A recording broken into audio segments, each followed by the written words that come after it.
That's interesting.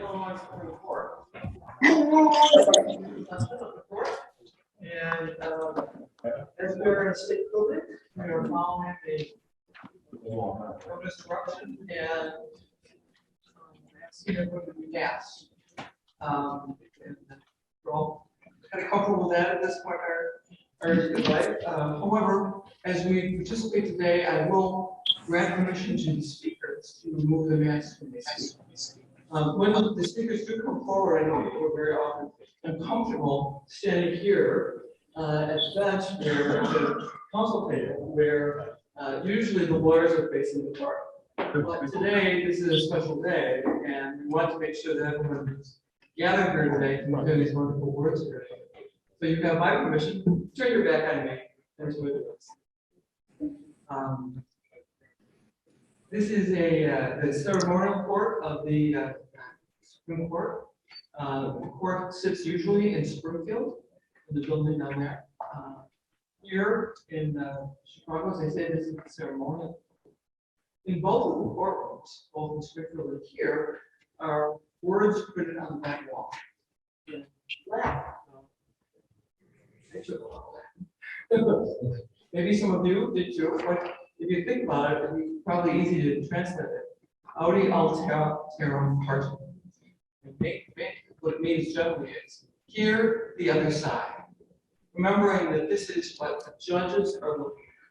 This is a message to the people that the role of the judge is to hear both sides. So today we're excited to bring in a new addition to the bench who embraces those kinds of things. To guide us today through our program, our judge has asked to act family, so I'll introduce you Judge Araceli. Thank you, Justice Tice. Thank you for permission.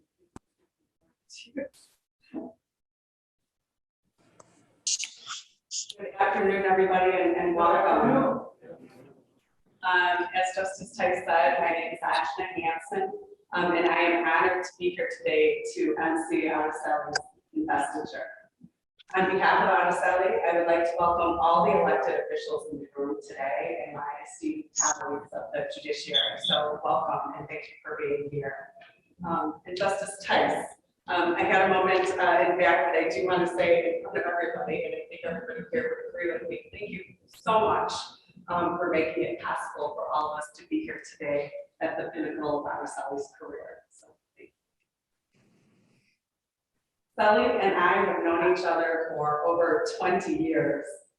We first met when we were both working for the Cook County State's Attorney's Office under Dick Devine. And we have maintained our friendship through all these years. Sorry, everybody the years. Through all of life's ups and downs, and I would certainly say that it's up to date. Sally, I am so proud of everything you have accomplished. And I am so overjoyed to be standing here today to watch you become part of the judiciary and work with me again.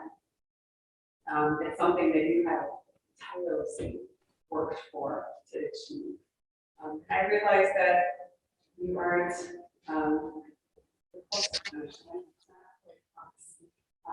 I can say for myself, and I'm sure everybody here in this room has the same sentiment, that we will be with you every step of the way to get you across that finish. As Araceli and I were discussing today, she reminded me that a year ago today, our country experienced a siege on our capital. Just 2 weeks before the inauguration of a new president, blood was shed on our Capitol steps, and 5 people died. We would like to take a moment of silence to recognize the senseless loss of life and to remember that the Capitol is symbolic of our nation's democracy.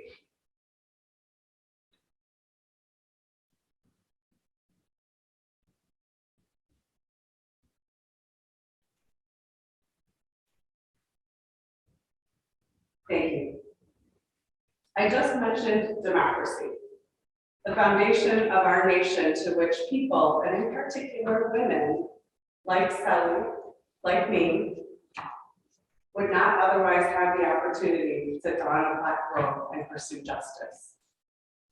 So today, we celebrate Araceli, someone who represents the diversity of Cook County, who will show up and work hard day in and day out, who has the integrity necessary to be a judge, and who I look forward to calling my colleague on the bench. So at this time, I would like to invite Justice Jesse Reyes of the Illinois Appellate Court to say a few words.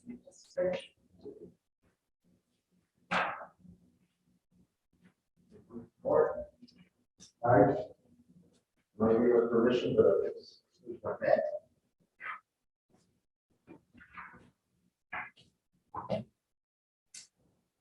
Thank you for the introduction. It's indeed a pleasure and a privilege for me to be among so many distinguished jurists, public officials, illustrious legislators, community leaders, members of the choir, and a proud family members as we gather here to mark the investiture of Araceli Cruz as a judge in the Circuit Court of Cook County. In particular, I would also like to recognize today's other speakers, the Honorable Tony Clifford, President of the Cook County Board of Commissioners, and the Honorable Iris Martinez, Clerk of the Circuit Court of Cook County, and last but definitely not least, Ms. Ava Cruz and Mr. Marcelino Cruz, who will be representing the family. Before I proceed any further, I would be remiss if I could take the opportunity to acknowledge ourselves parents, Carmen and Jose, for establishing the foundation for which this young public servant built a remarkable career of service, and also for providing her with the moral compass that has guided her even through the most trying of times. And as the saying goes, the apple definitely did not fall far from the tree. I would also like to thank her family, mother, and her children, because without their sacrifice and support, our son will not be able to do what she does in church to serve others. Without your commitments to service, today may not have been possible. I had the great privilege of knowing Ms. Cruz for a number of years. And I've also experienced a trust with her commitment to justice and to her willingness to ensure that justice is done. Even when she was not asked to do so, she would step up and answer the call. And I say this from experience. When Ms. Cruz was assigned to my courtroom when I was a trial judge, I knew that she was going to be a proponent for serving justice and that this day would come. In my humble opinion, Araceli represents the best that our legal profession has to offer. For experience, for life work, for commitment to our system of justice, I will not question. But you don't have to take my word for it. To this day, her former colleagues at the State's Attorney's Office still speak very highly of her skills and abilities. Her subsequent employers after the State's Attorney's Office at CTA and Several schools thought so highly of her that they placed her in prominent positions of responsibility in both agencies to oversee not only policies and procedures, but the employees that serve the public. And seeking to become a judge, she was vetted and unanimously approved by Justice Tice's committee.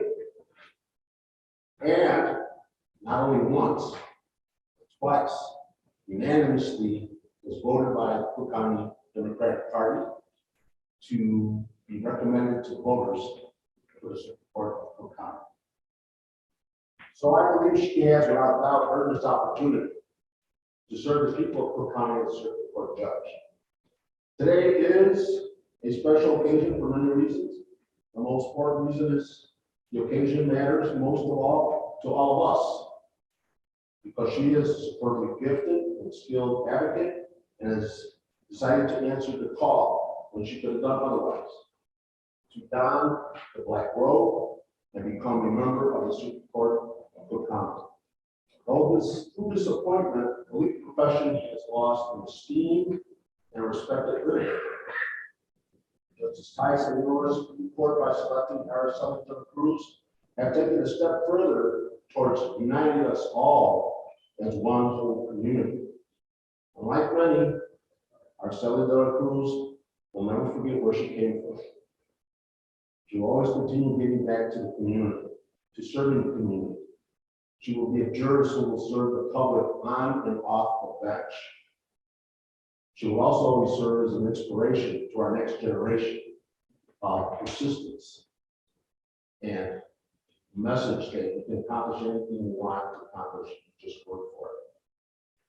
Today, as we mark the beginning of Araceli's tenure on the bench, I'm certain the service of the Circuit Court will be defined by the same standards of excellence, the same devotion to duty, the same pursuit of justice, and the same sense of honor and integrity that has characterized her time as an attorney and as an advocate, which have been the hallmark of her entire career to date.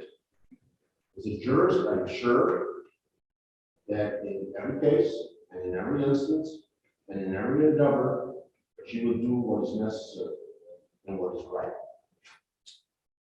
Justice Sandra Day O'Connor described the judge's task in words that are very simple, but yet direct and to the point. Quote, be independent, be fair, venture to be wise.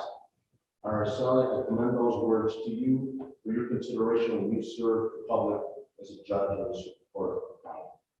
Lastly, keep in mind that there are two sides. It's just Tice reminded everybody, we want to hear both sides. Justice Werner Hayden, I think, put it best when he said, the spirit of liberty strives for community when the least should be heard and considered side by side with the greatest. That is your task, that is your responsibility, and I know you will fulfill it to your utmost. And again, I want to thank Justice Tice and the Illinois Supreme Court for appointing Ms. Dela Cruz to the Circuit Court of Cook County. Thank you. Thank you.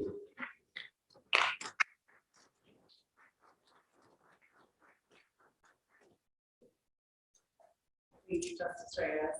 Everybody, please help me welcome the Honorable Tony Preckwinkle, President of Cook County Board and Chair of the Democratic Party of the county. Thank you, Justice Price. I want to be sure that I acknowledge the presence of Chief Judge Evans here as well. We're very grateful that he could join us. And of course, Justice Reyes, thank you. Clerk Martinez. This is an important day in our country's history. You know, a year ago, we were reminded of how fragile our democracy is. And that surely was sobering. We have a tripartite democracy, a judicial, legislative, and executive branches at all levels. And so as a member of the executive branch, it's a particular honor to be here to celebrate the installation of someone in the judicial branch. The Cook County Democratic Party overwhelmingly decided to support Araceli Dela Cruz last time, 2 years ago. And when she was not successful, I called her up shortly thereafter and told her that I hoped she would run again, because I thought she was a great candidate and deserved to be on the bench. So it's great to be here today to see her about to be installed on the bench. You know, we have a very diverse county. Third largest county in the country. Well, second largest is New York. Every borough in New York is a separate county. Second largest after Los Angeles, but one of the largest counties in the country. And it's a county in which the majority of people are people of color.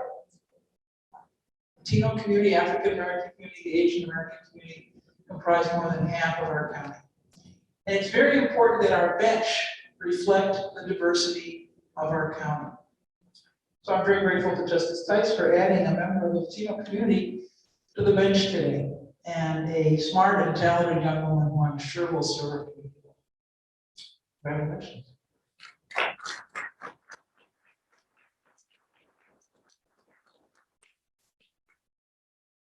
Pastor Practical, and I would like to invite the Honorable Iris Martinez, Clerk of the Circuit Court. Thank you.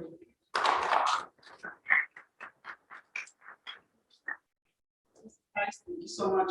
Good afternoon, everyone. Good afternoon. So nice to see so many family and friends here for the swearing in of such a remarkable ceremony of our newest Latina judge, Araceli Cruz.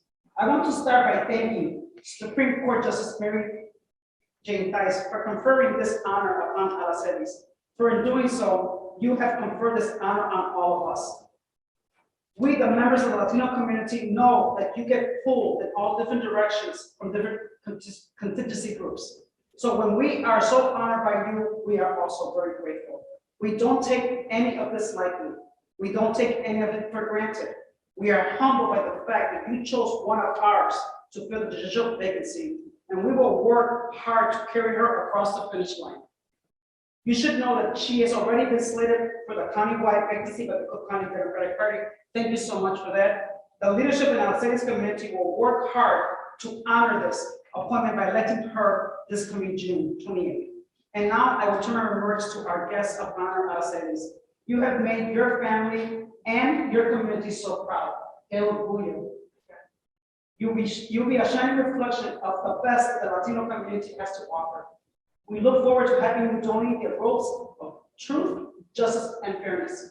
We look forward to you bringing down the gap over righteousness decisions. We look forward to your judgments, knowing that they will be issued without prejudice or partiality. In conclusion, let us look upon this joyous occasion in gratitude towards Supreme Court Justice Tice and to what we will be another crowning achievement for Chicago's Latino community in the appointment of Araceli de la Cruz as judge of the Circuit Court of Cook County. Felicidades.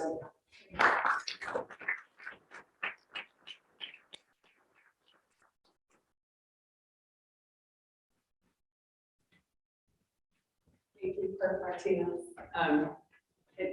As I was listening to everybody, we're all here because in many different ways we've helped Araceli get here. But I want to say thank you to everybody for helping her get here, for getting her slated, for appointing her, and for and so I would like to welcome at this time two very important people in Araceli's life.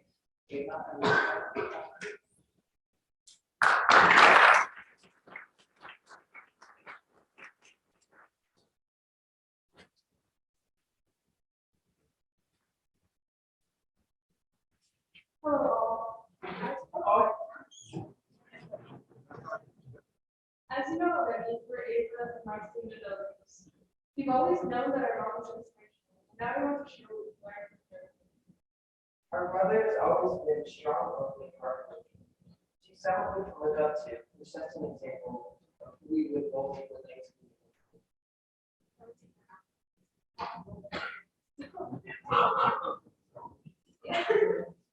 Back in 2015, when our mom became here in Chicago, she needed a position. She went to so many events every other day and from home meeting people and talking about. She had a lot of support and a lot of people over there thinking of us. So she was still a leader for the pack, and she was driven even a lot of people. She didn't attend these events solely for signatures. She was obviously there to gain diverse experiences, interact with communities, and immerse herself in a variety of gatherings and celebrations. That movement and effort was physically and mentally taxing, but it was also incredibly powerful. From living with her mother for 13 and 16 years, we can confidently say that our mom is more than qualified to be a judge.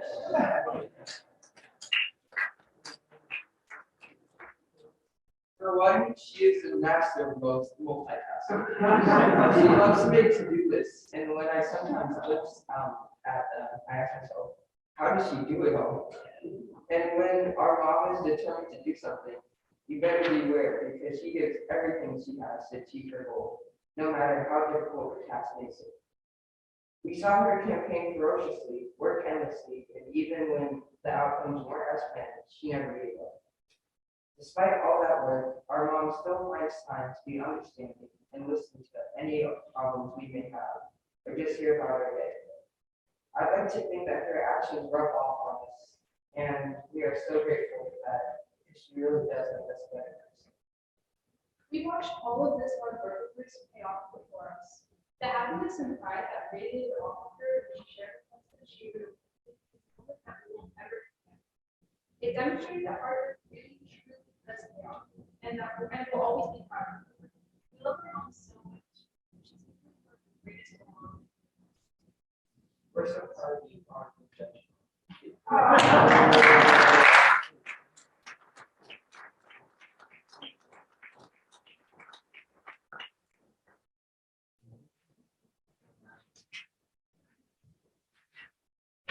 I think they're a hard act to follow.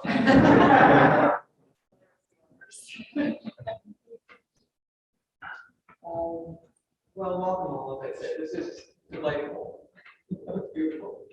So this is a happy day for all, certainly a culmination of hard work, our Araceli, and we certainly do also have to recognize her family for their support and bringing her to this day.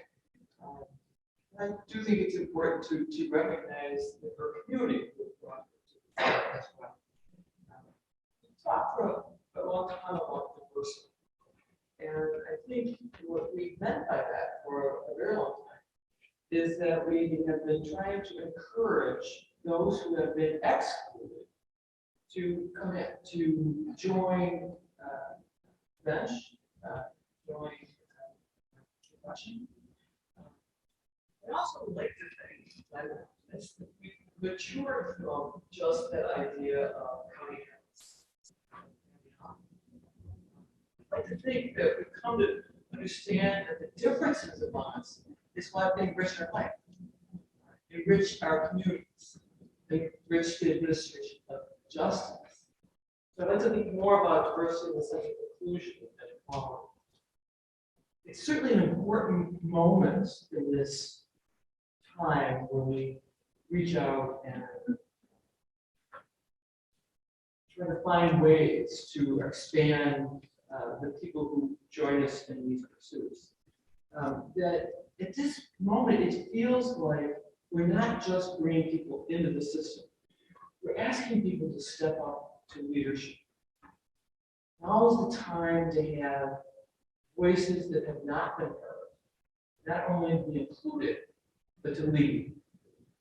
And so today, this is a very important moment that someone who has been involved in her own community now has found her voice to lead.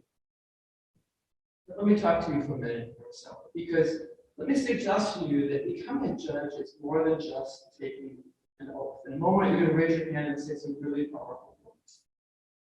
But it seems to me that it's really more of a process. It's a time of reflection as to what this new role in your life means. It's more than just sitting up higher than everybody else, wearing a black robe. You've been a wonderful lawyer, we know that, that's why you're here. But your role as a judge is very, very different.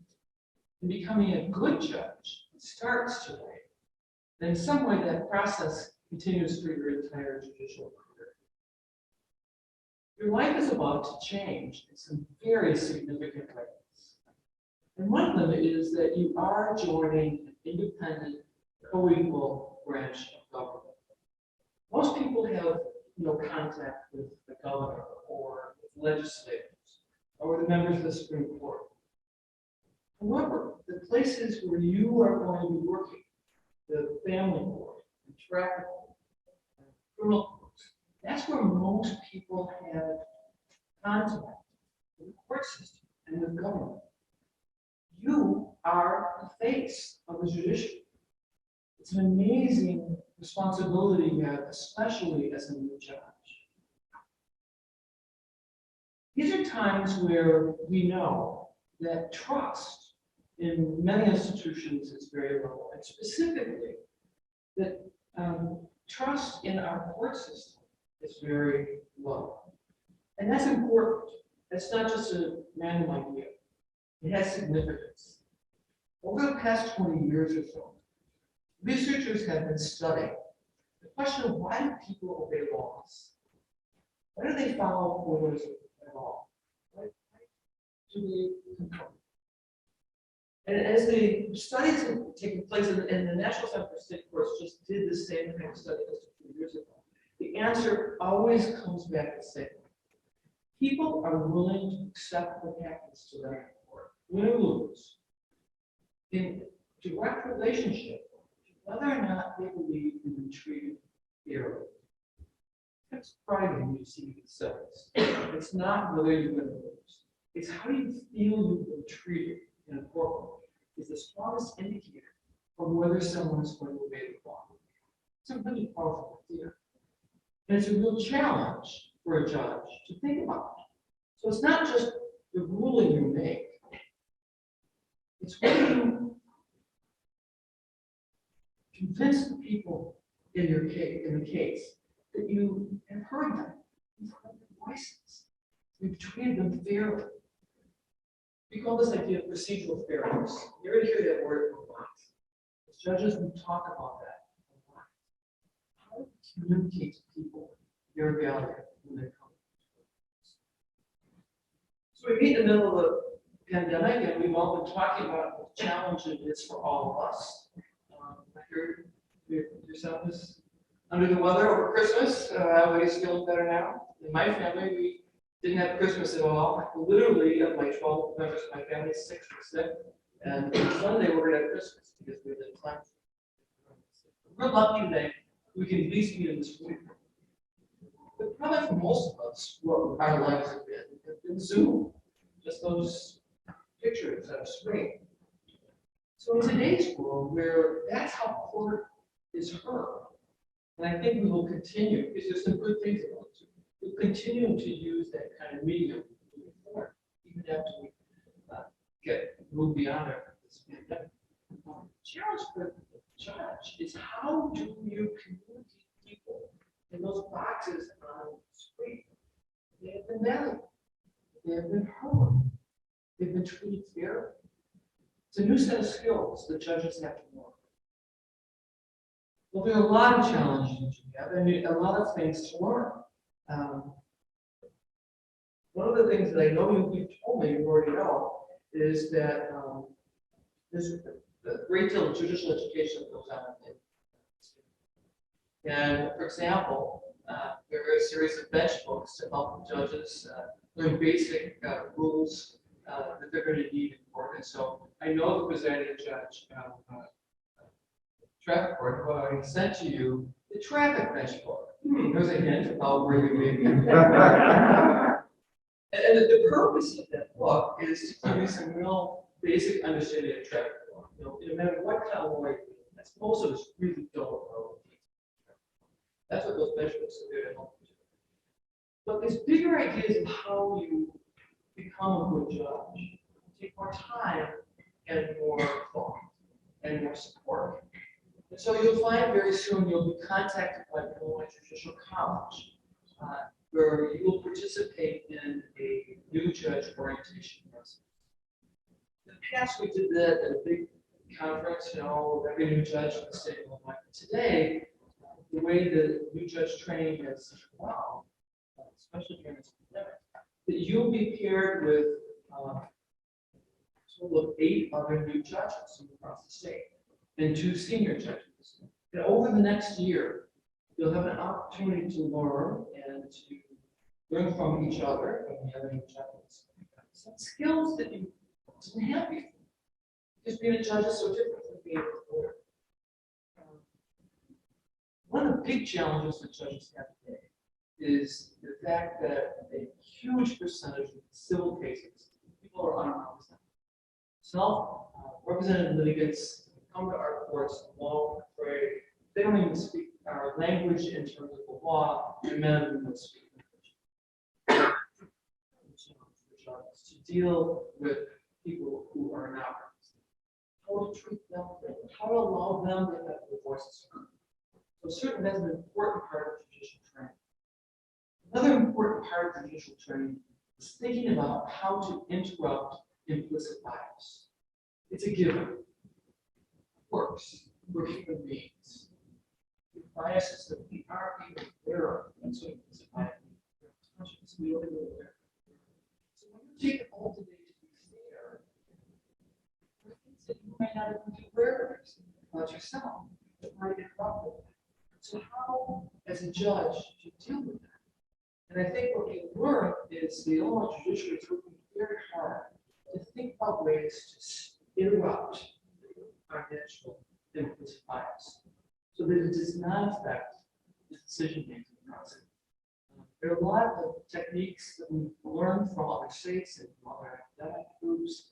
We have a wonderful program working with the Art Institute, Chicago, Southern Museum, the Chicago History Museum, trying to find ways to expose judges to ways to open their eyes, to learn more about themselves, so that they can be there, be present, and be fair with the people who come to court. And you'll learn things about contempt hearings and ruling on objections and managing juries, kinds of things that, as a lawyer, you have the opportunity to do. But being a judge is more than just legal competence.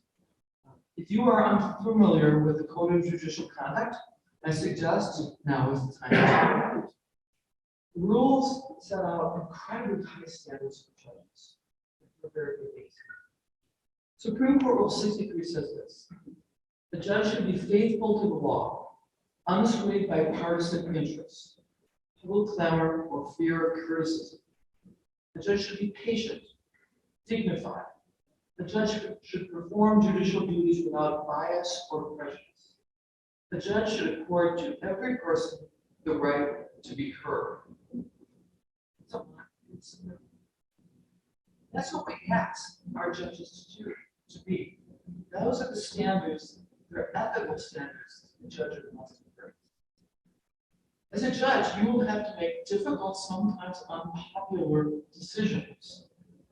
Let me suggest to you that our commitment to the highest standards of judicial ethics is what allows you to make those hard decisions. Judicial ethics and judicial independence are just either side of the same. Supreme Court Rule 62 sums up our ethical obligation. A judge must conduct him or herself in a manner at all times, not around lunch, that promotes public confidence in the integrity of the judiciary. That's the ultimate ethical question. Will it enhance or impair the public's trust and confidence? I've only known you a little bit. I know of your past work. I know of how so many people think so highly of you. I believe that you're the kind of person who can enhance the public's trust and confidence in the integrity of the judiciary. If you're ready to take on that role, then I'm going to ask you to come forward with your family and take.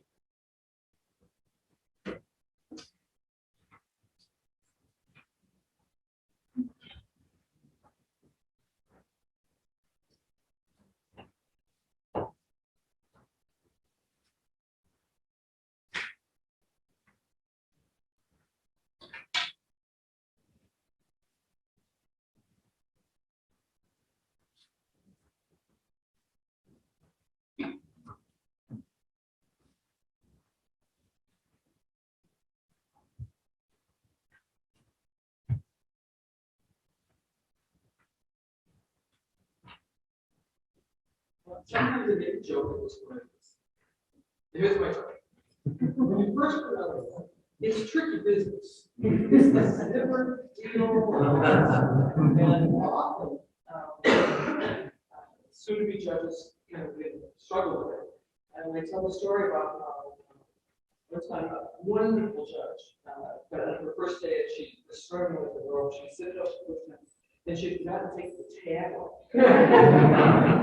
Well, I told this story before, but apparently I was good at it. She told me she's been practicing.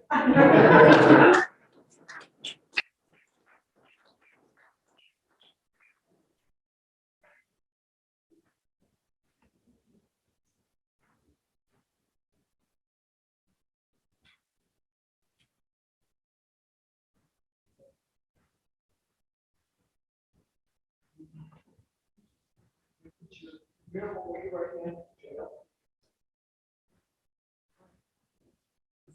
With me, I state your name. I, Araceli, Do solemnly swear do solemnly swear that I will support the Constitution of the United States that I will support the Constitution of the United States and the Constitution of the State of Illinois, and the Constitution of the State of Illinois, and that I will faithfully discharge the duties and that I will faithfully discharge the duties of Circuit Judge of Circuit Judge for the Cook Judicial Circuit for the Cook Judicial Circuit of the State of Illinois of the State of Illinois according to the best of my ability. according to the best of my ability. Congratulations.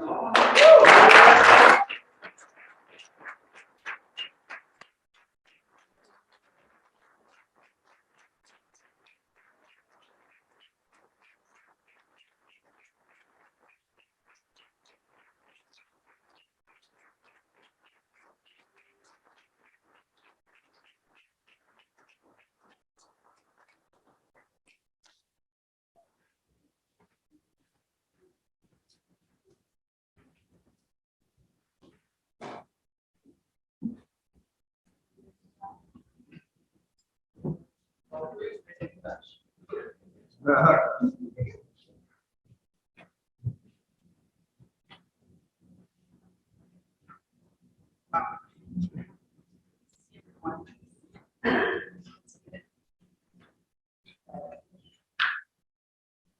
Good afternoon, everyone. Your Honor. Good afternoon to everyone here and also to those who are with us virtually. I want to start from a place of gratitude. So I will begin by thanking those that made today a reality. Justice Tice and the rest of the Illinois Supreme Court, thank you for your confidence in me. Thank you for choosing me and for allowing me this opportunity. I absolutely promise to serve with integrity, grace, and fairness each and every. Thank you to the wonderful speakers, Justice Reyes, Madam President, Madam Clerk, and my beloved Ava Marcelino. I am honored and humbled by your words and your sentiments. Thank you. Thank you to my friend and mentor, Judge Hanson, for leading us through today's program and for your constant support and engagement. Encouragement. Thank you to all the elected officials here today and those committee persons who championed my endorsements by the Cook County Democratic Party. I am very grateful for your support. And to all the judges who will be my new colleagues, beginning with my new boss, presiding judge, Araceli. I'm excited to work with you and learn from you. But the gratitude I feel today, which knows no bounds and burns deepest inside of me, is for my family. Who I am and everything I've accomplished is because two selfless people built a life where they put their children first before anything. They worked so hard for so many years. They made sacrifices. They sought out educational opportunities, and they pushed boundaries for us. They did everything they could to give us a safe and loving home, stability to keep us grounded, and security to nurture our confidence. In all of my endeavors and pursuits, they were always right there to cheer me on. Nothing ever truly seemed impossible. Mom and Dad, I appreciate you more than you can ever imagine, and I love you so very much. My sister Monica and my brother Andrew were my first friends, and they are my truest friends. They are my confidants and my protectors.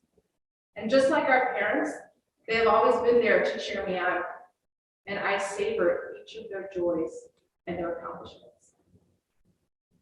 If you know my family, you know that we are not perfect, but we are fierce, loyal, and rooted in traditions. I couldn't ask for a better foundation. I'm grateful for my husband, Ron, who makes dreams come to life. Our home, our children, and my ambitions. His strong, calm energy keeps me grounded when I take on too much and always reminds me of what matters most. Ava Marcelino. You two are simply just my greatest gifts. And every single thing I do is for the both of you. You are not only my why, but my how. Our journey together is the adventure of my life. I cherish the years that have already passed. I am in awe of you today. And I can't wait to see what your futures hold. And to the rest of my family and my friends, thank you all for the ways in which you bring joy, laughter, and light into my life. And to my colleagues who have helped me grow professionally over the past 20 years and have become friends, thank you for being troopers in the trenches with me. I am so excited to start this next chapter, but it's not just a new job. It's an opportunity to impact lives. It is a privilege to be entrusted to make sound and fair decisions. And it is an honor to cultivate and promote trust in our judicial system.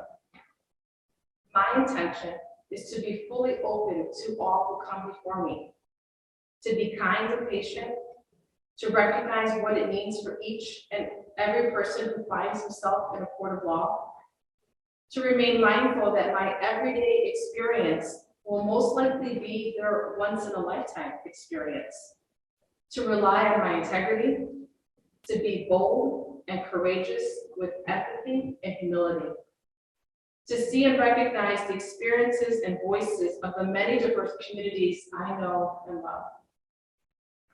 And while all of that sounds easy, much of it can be difficult at times, to be honest. But I have been mentored, nurtured, and challenged by many of you with me today. And so I take a piece of every person and every experience with me into this chapter. I also want to recognize that I am stepping into this role at a historical time. This pandemic has shifted everyone's life to some degree. For some, the shift may be just a slight slant. For others, it has turned their whole world upside down. This pandemic has demanded innovation, resilience, and has created new normals in old spaces. I know that I must keep this perspective to be a true servant of all the people. Tomorrow is my first full day as Judge Cruz. I'm getting used to. And not only will I work hard in all the ways I just mentioned, but I will also be working ever so hard to keep this seat. Today is an absolute dream come true, and I will leave no stone unturned in my pursuit to make it an enduring reality. But I cannot do it alone, and so I hope to have your continued support in the months to come. Thank you again to the court, thank you to my family, thank you to my friends, thank you to everyone here today. And of course, I can't end without saying, Feliz Dia de Las Vegas.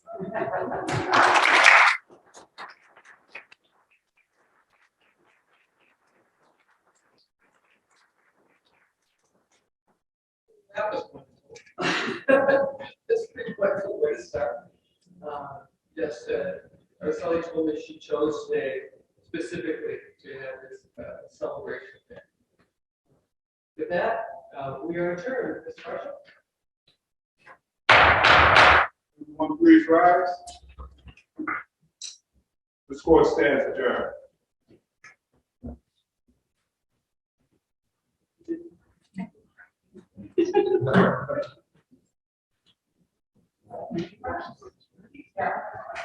Thanks.